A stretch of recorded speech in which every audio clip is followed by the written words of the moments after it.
Hello friends, जय माँ बगलामुखी जानवासन। देखिए, आज पूर्णिमा है और अभी आई थिंक 12 बज रहे हैं। अभी 1 घंटा बाकी है पूर्णिमा शुरू होने पे। तो मैं आज पूर्णिमा पे आपको एक ऐसी चीज़ बताऊंगी, एक उतारा ऐसा बताऊंगी जो मेरे गुरु ने मुझे सिखाया था। बहुत पहले मेरे गुरु थे, कुछ थी प्रॉब्लम मेरी मम्मी के ऊपर, एक बार कुछ प्रॉब्लम आई थी बड़ी, तो फिर मैंने उन गुरु से थोड़ी सी पूजा पाठ सीखा था।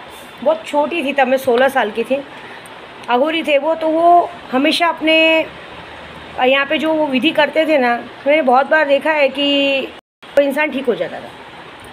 उसके बाद हमने बहुत बार ट्राई की है, वो चीज़ें हुई हैं। ये चीज़ें अच्छी हैं, कहते हैं ना ज्ञान बांटने से बढ़ता है। तो कहते हैं कि वो हमारे मतलब क्या होता था, हमारे गुरु जी के अमावस्या के दिन ये उतारा सिर्फ अमावस्या और पूर्णिमा को किया जाता है। तो ये उतारा ऐसा है कि जैसे एक बार हमारे एक औरत आई थी जो उसके ऊपर बहुत गंदी चीज़ की गई थी। कोई किसी पे ना बहुत गंदी चीज़ कर दी जाती है, जिसकी वजह से सालों सालों तक इंसान वहीं बैठा रहता है। तो हम लोग का तो काम था तब कि उनको गुरु जी के पास ले जाके वो सब करवाने का रहता था। उनको उतारा खुद करते थे, लेकिन कुछ उतारा रहता था वो बोलते थे अपने घर पे करो अपने हाथ से। गुरुजी वो उतारा नहीं करते थे, बताते थे उतारा। लेकिन वो उतारा ऐसा है कि अगर समझो किसी पे मारण क्रिया भी किया रहेगा ना, या कितना भी बुरी तरीके से काम किया रहेगा ना, वो उतारा 101% तुरंत मतलब वो असर ऐसा करेगा कि उतारा करने के बाद कैसी भी गंदी क्रिया की गई रहेगी वो निकल जाएगी। ऐसी बात है। ये उतारा, मैंने झूठ नहीं बोलूँगी, ये उतारा मैंने एक बार जब मेरे केशव के पापा मेरे पास नहीं थे तब उनका जब मेरे बंगले तक आने का रास्ता बंद था, तो मुझे मेरी पहचान के थे, उन्होंने कहा था कि तेरे बंगले तक आने का रास्ता बांधा गया। और वो आदमी भी बहुत गंदी चीज़ गई, उन पर भी मारण क्रिया किया गया। तो अब मेरे पास तो कोई ऑप्शन था नहीं, तो मेरे पास ये था कि मेरे केशव के पापा के कपड़े पड़े हुए थे, उनकी तस्वीर पड़ी थी, तो मैंने उस कपड़े और तस्वीर से उनका उतारा करके डाला था। उसके बाद ही 1 महीने बाद मेरे केशव के पापा, 1 महीना भी नहीं बीता था, 15 दिन बाद मेरे केशव मेरे पास आ गए थे। मतलब उनके अंदर की सारी नेगेटिविटी निकल गई थी, बहुत गंदी क्रिया की गई थी। क्योंकि मुझे किसी ने बताया था कि वो आदमी हमेशा अपने में ही बात करता है, वो करता है, बहुत गंदा चीज़ किया गया था कि वो या तो वो पागल हो जाए या तो वो मर जाए। तो बहुत मुश्किल से मैंने उन्हें ठीक किया। तो ये उतारा मैं आज आप सबको बताऊँगी। उतारा बहुत ईजी है, कोई भी सब घर का ही सामान है, कोई बहुत बड़ा सामान नहीं है, घर की चीज़ें ही आपको यूज़ करनी है। और कहते हैं ना, ये उतारा आज के दिन अगर करेंगे, पूर्णिमा है, ये उतारा किया जाता है शाम को 7 बजे से 11 बजे के अंदर। कैसा भी किया हो, कैसा भी कुछ निकल जाएगा। क्योंकि हमारे गुरुजी का एक औरत आती थी, उसने शायद 10 सालों से कभी देखा नहीं था दुनिया। वो आँख बंद करती थी तो मुंह खुलता था खाना खाने के लिए, और मुंह बंद करती थी तो आँख खुलता था। ऐसी गंदी चीज़ की गई थी, मजाक नहीं है। लेकिन जब वो उतारा किया, और उतारा करने के दूसरे दिन, जब वो अगले हफ्ते जब हमारे पास आई थी, तो उसके आँख और मुँह दोनों खुले हुए थे। एक बहुत बड़ा चमत्कार था। और ये बहुत सारी चीज़ें हैं। मैं बोली ना, पहले हमारे घर में भी बहुत सारा ये काला कांडी किया जाता था, मारण किया, ये वो, तो ये उतारे के ज़रिए ही सब कुछ बचाया जा सकता। तो मैंने बोला कि क्यों ना मैं आप लोगों को एक छोटा सा तरीका बताऊं। देखिए, हर कोई सक्षम नहीं होता है कि पैसा खर्चा करके पूजा कराए या शक्ति ले, कम से कम ये काम तो कर ही सकते हैं। तो ये काम बहुत ईजी है आप लोगों के लिए, ये आप करोगे तो आपको 101% फ़ायदा होगा। कैसा भी किया रहेगा निकल जाएगा। लेकिन एक और बात, अगर आप कोई मेरे दुश्मन हो गए और विद्या देवी ने अगर आप पर काम किया रहेगा, तो ये उतारा तो आपको भी काम नहीं आएगा। ये बात पक्की है। क्योंकि ये हम बोलते हैं ना, हम छुड़ाए तो छूटे, उस्ताद छुड़ाए तो छूटे। तो ये उस्ताद की सिखाई हुई चीज़ तो मैं और उस्ताद ही छुड़ा सकते हैं, ये काट नहीं है इसका। दूसरी बात, पहले उतारा बताने के पहले बताऊंगी, और कोई शक्तियाँ भी लेंगे। आज पूर्णिमा है, आज गायब मंत्र होने वाला है, नमक का काम होगा, सब कुछ होगा। तो अगर आप लोग को भी किसी दुश्मन को या किसी से पीछा छुड़ाना है या कुछ करना है, तो आप गायब मंत्र करा सकते हैं, जायफल वाला मंत्र करा सकते हैं, स्तंभन का काम करा सकते हैं, जो भी कराना है करा सकते हैं। शक्तियाँ लेंगे तो ये बात पक्की है कि शक्तियों से जैसे 16 जून को सबको फ़ायदा होने वाला है, ऐसा आपको भी हो सकता है। अगर कोई भी शक्तियाँ लेंगे तो आपको भी कुछ अच्छी खासी चीज़ों का फ़ायदा होगा, ये बात है। देखिए, आप लोग एक लॉटरी पे भरोसा रखते हैं, जो लॉटरी पता नहीं खुलेगी कि नहीं खुलेगी, कब नहीं खुलती तो पैसे डूब जाते हैं। लेकिन विद्यार्थी के पास तो जो ऑप्शन है वहाँ पैसा डूबने का सवाल ही नहीं, आपके पूरे मिलते हैं। तो उतारा बताने के पहले मैं ये बात बताऊंगी कि मुझे कल किसी ने कहा कि माँ, कल मैंने वो योम का डाला था, उसकी मम्मी ने जो कहा था, तो सॉरी दिशा, मैंने आपकी रिकॉर्डिंग यूट्यूब पे डाली बस क्योंकि बताना था लोगों को कि लोगों में कहते हैं ना हेटर्स बहुत है मेरे। अच्छा काम करने के लिए कोई नहीं आगे आएंगे, लेकिन हेटर्स बहुत है। तो उन्होंने कहा कि माँ, जब आप किसी को ठीक कर सकते हैं तो ये माया मैडम को आप क्यों बर्दाश्त कर रही हैं, इसको तो आप 1 मिनट में सबक सिखा सकती हैं। हाँ, मैं सिखा सकती हूँ, लेकिन ज़रूरत क्या है, वो तो खुद ही संसार की मारी हुई है। आप सोचिए उसके पास है क्या, उसके। और सबसे बड़ी बात, वो एक बच्चे की माँ है। अगर मैं उसको सबक सिखाऊंगी और कुछ करूंगी तो भगवान न करे कल उसका बच्चा है छोटा, उसको कुछ होता है तो फालतू में, एक कहते हैं ना, एक बच्चे का बद्दुआ मुझे नहीं लेना है। क्योंकि कहते हैं सामने वाले ने जैसा अपने साथ किया हम भी उसके साथ वैसे करें तो उससे और हमें फ़र्क क्या रहेगा। क्योंकि तो ऑलरेडी गलत औरत है, वो तो निर्लज है। हाजिरा बताती माँ वो तो इतनी अगाऊ है ना कि वो तो सिर्फ अपने माँ बाप की इज्जत की वजह से और माँ बाप के बोलने पे वो टिकी हुई है। ये तो इतनी अगाऊ है कि अगर उसे माँ बाप की इज्जत नहीं पड़ी हुई होती ना तो वो आगे क्या क्या करते तो ऊपर वाला जानता है। बस नाक कट जाएगी इसके लिए वो बर्दाश्त करके गम खा के बैठी है। लेकिन मैंने सुना है आजकल उसका कोई नया बॉयफ्रेंड भी बना है। भाई नया क्या, कुछ दिनों से नज़र है। क्योंकि मैंने किसी को देखा कि मैं 2 दिन आई हूँ, 2 दिन के अंदर किसी को देखा जो मेरे जान पहचान के, मेरे को देखते ही बहुत गुस्से में वो इंसान मुझे देख रहा था क्योंकि मैं उसको बोलती हूँ।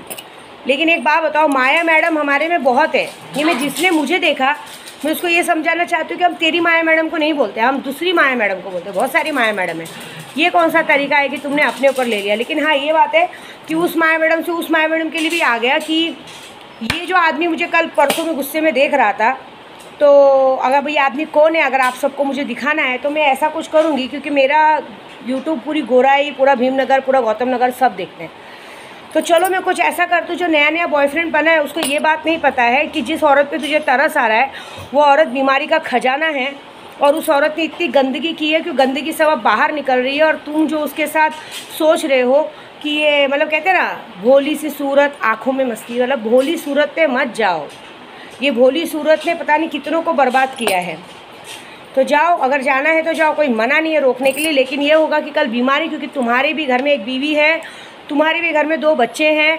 ये याद रखना कि ऐसा नहीं हो कि तुम इस औरत के कारण तुम्हारा घर बर्बाद हो जाए, तुम्हारी बीवी और 2 बच्चे तुम्हें छोड़ के चले जाए।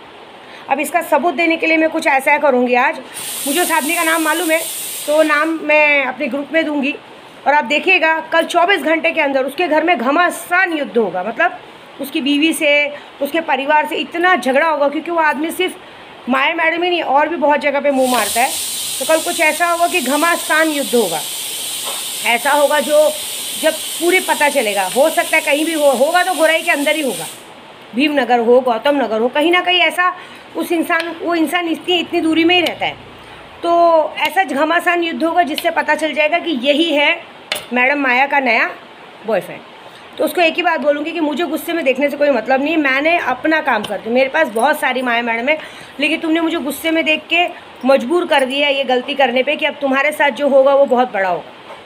देखो मुझे कोई फ़र्क नहीं पड़ता ऐसी माया मैडमों से, क्योंकि देखो ये माया मैडम चाहे डेट का पानी खिलाए, चाहे कुछ भी करे, जब उनके पति को, सबसे बड़े बेशरम उनके पति हैं, उनके पति के सामने जब रोके बोलेंगे मेरे हाथ का खाना मत खाओ, मैं तो डेट का पानी मिला के खिलाती हूँ, जो कि वो खुद ही चोर की दाढ़ी में तिनका सबूत दे देती। क्योंकि मैंने तो कभी किसी का नाम लिया नहीं, लेकिन वो ऐसी हरकतें करके अपने पति के सामने साबित कर देती कि हाँ मैं वो हूँ।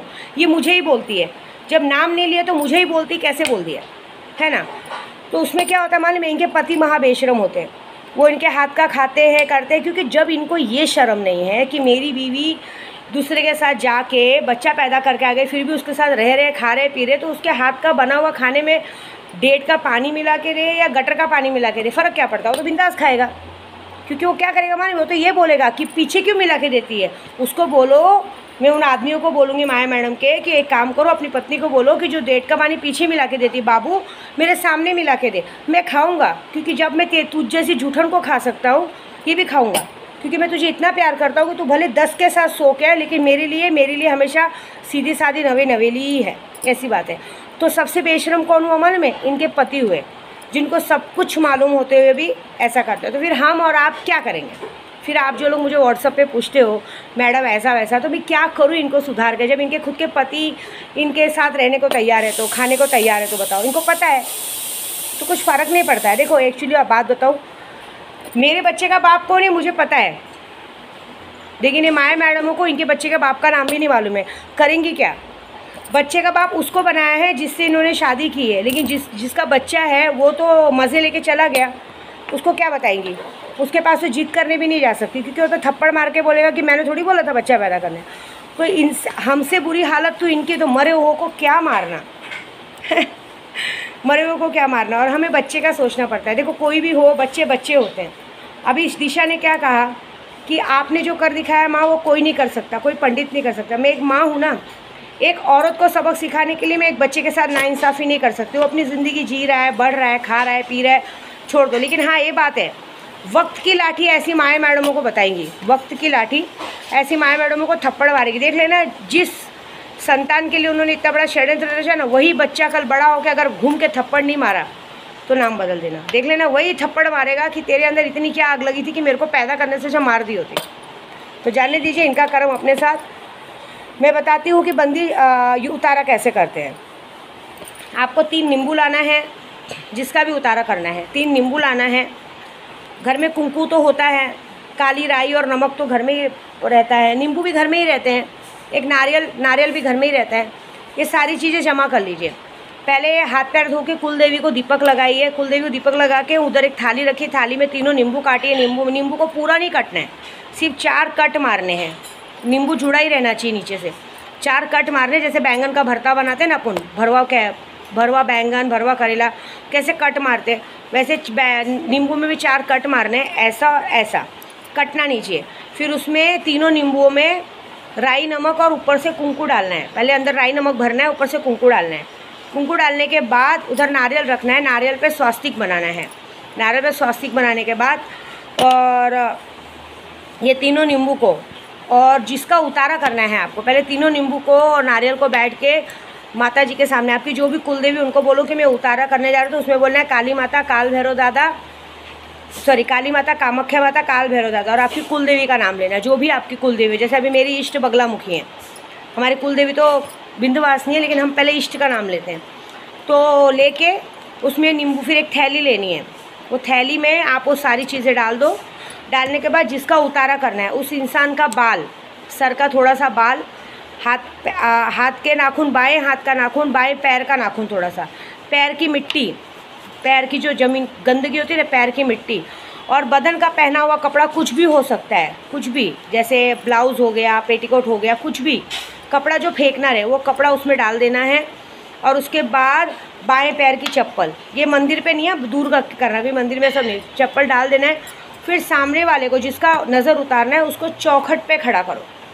चौखट पे, जैसे भी कैसे ये वीडियो बन रही है, अभी मैं बना रही हूँ लेकिन मैं सामने देख रही हूँ, तो ऐसे चौखट पे ऐसे खड़ा करो। सामने वाला अंदर साइड रहना चाहिए, मतलब अभी जैसे हम चौखट पे खड़े तो सामने वाला ऐसे खड़ा रहना चाहिए, उसका मुंह अंदर साइड होना चाहिए, घर के अंदर साइड, और जो उतारा कर रहा है वो भी घर के अंदर खड़ा रहे और उसका मुंह बाहर साइड होना चाहिए। तो जो अंदर साइड मुँह जिसका उतारा करना है उसका 3 बार उतारा करो, काली माता, कामाख्या माता, काल भैरव दादा करके, और कुल देवी का नाम लेके वो अंदर आ जाएगा चौखट पे से, और आप सीधा बाहर चले जाओगे। वो थैली लेके बाहर ले जाके किसी भी 4 रास्ते पे आपको कोने में रखना है, क्योंकि अगर हम बीच में रखते हैं ना, गलती करते, बीच में रखते तो कोई भी अगर वो चीज़ डाकता है तो वो चीज़ें उस पर चली जाती। कितनी भी गंदी चीज़ होने दो, वो उस पर ना जानी चाहिए। बाजू में डाल दो, गटर में डाल दो। और लेकिन ये पूरी प्रक्रिया होते समय आपको किसी से भी बात नहीं करनी, चाहे कुछ भी हो जाए, पीछे से कोई आवाज़ भी दे तो भी बात नहीं करनी, नहीं तो सब निफल हो जाएगा। ये करके आना है। उसके बाद घर पे आके हाथ पैर धो के माँ के दीपक को हाथ लगा के 5 मिनट प्रे करके धावजी पाटिल को सिगरेट अगरबत्ती लगा के चुपचाप बैठ जाइए। बस इतना सा उतारा है, सारा चीज़ घर का है। ये छोटा सा टोटका कीजिए, मैं गारंटी बोल रही हूँ कि आप देखिएगा सारी चीज़। ये वाला टोटका मैं क्या बोलते, दिशा अग्निहोत्री को भी बता रही थी, लेकिन मुझे डर लग रहा था कि वो अगर कुछ गलती हो गया तो अच्छी बात नहीं है। लेकिन दिशा आप मत करना, हम ऐसे पूजा कर रहे हैं, क्योंकि मैं इतना सा भी रिस्क नहीं लेना चाहती हूँ। तो बाकी सब हम कर रहे हैं ये पूजा ऐसे। और दूसरी बात, जो व्हाट्सएप पे पूछते हैं ना, तो ये माया मैडम को रखो बाजू में, इसकी करने की सज़ा इसको वक्त देगा।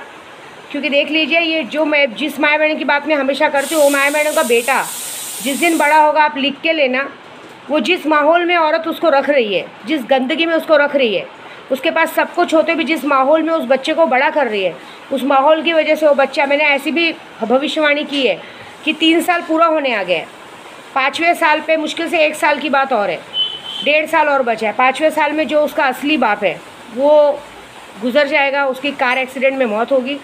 और दूसरा, उस बच्चे की उम्र कम है, मैं आज भी बोलूँगी 30 साल की उम्र है। क्यों? क्योंकि वो 18 साल की उम्र से हर वो गलत काम करेगा, कहते हैं ना, रेप, दारू, गांजा, शराब, मारा ये वो इतना करेगा, खुद की माँ को भी मारने का ब्लेम उस पर ही आएगा। मारेगा मतलब मार नहीं डालेगा, ऐसा होगा ना, क्योंकि इसकी करने की सज़ा, इसकी माँ की करने की सज़ा बच्चे को मिलने वाली है। और ये सब काला कांडी की वजह से ऐसा होगा कि पुलिस एनकाउंटर में जब वो 30 साल का होगा तो पुलिस एनकाउंटर में बच्चा मारा जाएगा। तो हम क्या कर सकते हो, बच्चे का नसीब ऑलमोस्ट छोटा है, कुछ नहीं कर सकते, क्योंकि आप कितना भी उसको पढ़ाना लिखाना चाहो। देख लीजिएगा, विद्या देवी भी यही है, यूट्यूब भी यही है, सब यही है।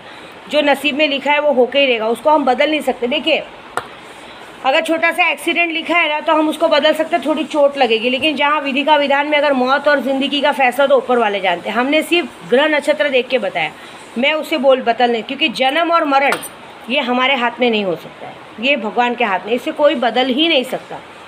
तो भाई जिसने जो गलती की है, और देख लीजिएगा जब 5वें साल पे जो इंसान, जब जिसके घर का बच्चा मरेगा, उसके बाद तो खुद ब खुद माया मैडम की पूरी सच्चाई सामने आएगी, और देख लीजिएगा पूरी दुनिया उसके साथ क्या करेगी, वो तो सिर्फ ऊपर वाला जानता है। तो बस कहते हैं ना, मैंने अभी बगलामुखी राजराजेश्वरी कामाख्या त्रिपुर सुंदरी की शक्ति प्राप्त की है, वाक्य सिद्धि की है। अगर मेरा वाक्य झूठा निकल गया तो बहुत बढ़िया, मुझे बोलना नहीं चाहिए, लेकिन मैं वो डॉक्टर नहीं हूँ जो सिर्फ मीठी दवा दूँ, कड़वी दवा देनी भी ज़रूरी है। तो मरे हुए को क्या मारना वो औरत तो इतनी डरपोक है कि उसको तो अपना बच्चा भी सबको खिलाने से देने से डरती है। उसको ऐसा लगता है कि कोई गलती से अगर DNA टेस्ट करवा लिया, कुछ कर लिया तो मेरा क्या होगा। अरे पागल औरत, अगर ऐसा करना होता तो बहुत पहले हो जाता। DNA टेस्ट करवाने के लिए शरीर का एक बाल काफ़ी है, सर का एक बाल काफ़ी है, समझ रही है, ब्लड ज़रूरी नहीं है, लेकिन ऐसा कोई नहीं करना चाहता है। तो तुम्हारी गलती, तुम्हारे मन में पाप है इसलिए तुम डरती हो। अगर हमारे मन में पाप नहीं रहेगा तो हम बिंदास छोड़ेंगे, बिंदास जाएंगे। मन में जहाँ पाप होता है ना, इसलिए इंसान चुप बैठता है। तो देखो, तुम्हारी चुप्पी तुमको ही भारी पड़ेगी, और जिस इंसान ने मुझे गुस्से में देखा है, कल उसके घर में होगा महाभारत। मज़ा देखो क्या होता है। Wait and watch. जय माता दी।